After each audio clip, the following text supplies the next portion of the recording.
Today at Blade Ops, we are checking out another awesome giant mouse knife.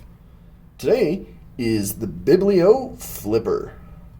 This model features an amazing 2.87 inch Bohler M390 blade. Love the style. It's kind of that sheep's foot. It's about 6.875 inches overall.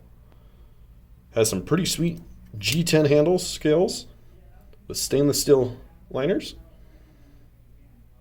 They do have a titanium version too, that if you like a little bit more bling in your pocket. But this one is amazing. I love that kind of rounded out G10. It's just textured enough to where it won't be slipping out of your hand. Weighs at a nice 4 ounces as well. So nice and lightweight, perfect for any EDC. Looks like it's got a reversible pocket clip,